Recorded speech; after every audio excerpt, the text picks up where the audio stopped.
За ингээ хэдүүлээ. Маш энгийнээр 15 дугаар лабораторийг яаж хийхийг та бүхэн тайлбарлая. 15 дугаар лаборатори блог руугаа ороод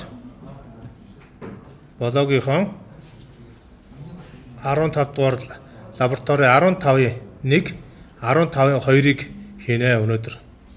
За тэгэхээр 15.1 хийхээр яаж хийх үү гэхээр 15.1-ийн энэ доор байгаа энэ дөрвөн файлыг татаж авна. Дөрвөн файлыг Colab Lab гэдэг нь PDF файл байгаа учраас энийг татаж авах шаардлагагүй. За iPyNB-г нээлээ. За ийм файл нэгтэн. CS download-ыг нээлээ. CSV файл download дарахаар ийм файл нэгтэн. За модель 1.2-ыг нээн.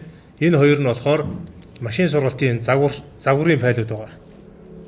За download хийж татлаа.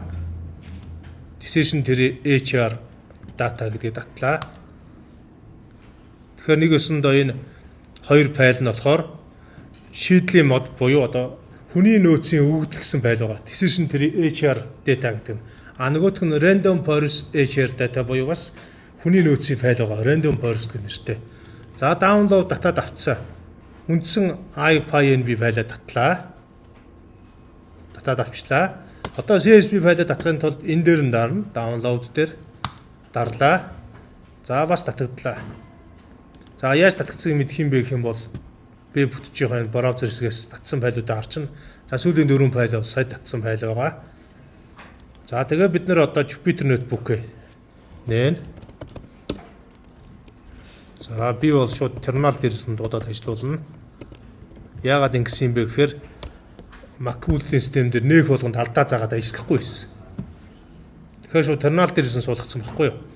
За одоо ингээд нөгөө Windows Explorer гэдэг шиг нөгөө ажлын файл маань ингээ гараад байна. Энийг яриад байгаа байхгүй юу? Home page гэдэг. Энэ дээрээс downloads руу орлоо. Миний татж авсан дөрвөн файл байх ёстой. Би хайхаас залхуурлаа. Last modified-ыг дарлаа. Хамгийн сүүлд татсан файлууд гарч ирэх ёстой. Ингээд дахиад дарлаа. Нэг минутын өмнө энэ дөрвөн файлыг татсан байна шүү дээ. За тэгвэл би одоо энэ random forest tree гэдэг файлыг нэ. Энэ дотор миний Python-ы бүх файл байгаа. Random forest tree iPyNB гэдэг. За ингээ ороод ирнэ. За тэгэнгүүт багшийн өглөө нөгөө ажиллуулсан файлууд ажилдсан байгаа учраас энийг ингээ харахаар нөгөө оюутнууд маань хууртаад ажилдсан байна гэж ойлгож байгаа. Тэгтэл яг ажиллах ёстой гэвэл эхнээс нь ажиллаж үзсэн. За эхний pandas run хийлээ. Хоёр дахь run хийлээ. За run хийхэд ажиллаж ивэл файл ороод ирсэн гэсэн үг. Ажиллаж чинь те. Тийм байгаач. За 3 дугаар файлаар run хийлээ. Ажиллаж чинь яг дараалалаар нь ингэж run хийн бүгдийг. За 4 дугаар код run хийлээ. За ажиллаж чинь тийм үү? 5-аар run хийлээ. За ажиллаж чинь. За 6-аар run хийлээ. Бас ажиллаж чинь. Тэгэхээр энэ яг ажиллаж чинь гэрэд яваад байна гэхээр энэ дээр өгөгдлүүдийг цэвэр янзалж байгаа гэсэн үг. X-train, X-test. Train гээд X-ээ сургаад, X-эн дээр туршилт хийгээд, Y-train нөгөө Y-аа сургаад, Y дээр туршилт хийж байгаа. Тэднийг train test split функцаар дотор нь бүгдэн дээр нутгуудыг оруулж ир засаад энэ дээр оруулж ирж байгаа гэсэн үг. Тэгэхээр сангууд маань энэ дээр сууж байгаа from SK learn model selection гэдэг сангаар ажиллаж байгаа. За дараагийнх нь дахиад ажиллуулъя. Ажиллаж байна. За энийг суудсан бол ажиллуулах шаардлагагүй. Ерөнхийдөө Jupyter Notebook дээр суудсан байт юм байлээ. За энэ сан ажиллаж байна. Одоо энэ Dotly энэ хоёр ажиллахад энэ модель ажиллах ёстой. Сургалтын модель. За гар хүрдэн бол энэ биш. Энээс боломжлоод дараагийн модель ажиллана.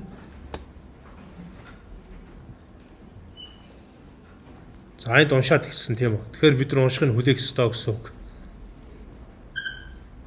За хэрнээсээ start run болоод дарлаа. Бүгдийг нь ажиллуулахад энэ доошоо ажиллаж ивэл таны бүх код ажилланаа. За одоо код маань 4-р мөрний хамгийн чухал train random forest model with best parameters гэсэн хэсэг маань ажиллаж байна. Сургалтын модель маань ажилласан. Сая run-ыг ажиллахгүй байсан. За энэ нөгөө make prediction буюу одоо таамаглал дэвшүүлж байна. Y дээр хамгийн их X-ийн нөгөө тест утгыг оруулж ирээд predict хийгээд таамаглал нь ингэж гарч байна. 1469 мөр өгөгдөл байгаа. За эндээсээ нөгөө модулээ гаргаж иж ажилуулад үр дүнгээ гаргаад корреляцаа хийгээд за тэрнээсээ дахиж засвар хийгээд үр дүнгүүдээ тэгээд үндсэн энэ графикийг энэ download дотор хадгалж байгаа.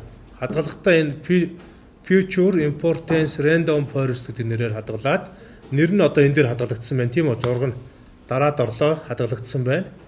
Тэгээ эцсийн файлаа энэ модуль руу бичиж байгаа шахаж random forest HR data PKL гэдэг рүү бичээд хадгалаад ингээд дуусчих. Нэгдүгээр. За ингэж бол өнөөдрийн лабораториуд ажилланаа.